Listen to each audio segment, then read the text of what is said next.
बिस्मिल्लाहिर्रहमानिर्रहीम। अस्सलामु अलैकुम वरहमतुल्लाहि वबरकातुहू। यह आपका चैनल कुरानी व रूहानी वज़ाइफ है। आज हम आप हज़रात की खिदमत में लेकर एक वजीफ़ा हाज़िर हुए हैं। अमूमन हमारे बच्चों में और हमारे बड़ों में सर दर्द का आर्ज़ा रहता है, चाहे वो पूरे सर का दर्द हो या सर के किसी एक हिस्से में हो, दाहिनी साइड पे हो या दूसरी साइड पे हो, आगे सर में दर्द हो, पीछे सर में दर्द हो, उसके लिए वजीफ़ा है।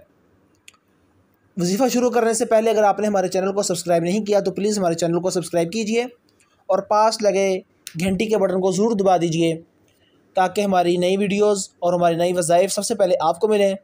और हमारा ये चैनल अपने फ्रेंड्स और फैमिली मेम्बर्स के साथ ज़रूर शेयर कीजिए।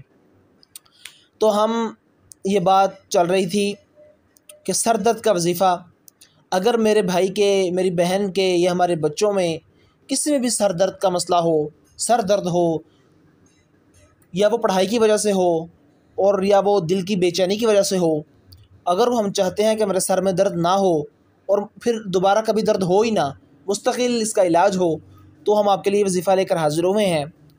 नमाज फ़जर और नमाज मगरिब के बाद सर के ऊपर हाथ रख कर 7 मरतबा इस आयत मुबारका को पढ़ना है। इस आयत मुबारका के पढ़ने से पहले अव्वल आखिर 3-3 मरतबा दुरूद पाक हो और दरमियान में ये आयत मुबारका हो। वो आयत मुबारका ये है, युसब्बिहु लिल्लाहि मा फ़िस समावाति व मा फ़िल अर्ज़ लहुल मुल्कु व लहुल हम्द व हुवा अला कुल्लि शैइन क़दीर। 7 दफ़ा इस आयत मुबारका को पढ़ना है और 7 दफ़ा इस आयत मुबारका को पढ़ने के बाद अपने सर पर, जो अपने सर पर हाथ रखा था उसको ऊपर फूंक मारिए और हाथ के ऊपर, अपने सर के ऊपर मार लीजिए। इंशाअल्लाह मुसलसल इस अमल को कीजिए। चंद माह चंद दिन के अमल से इंशाअल्लाह दोबारा कभी सर दर्द नहीं होगा। जज़ाकुमुल्लाह।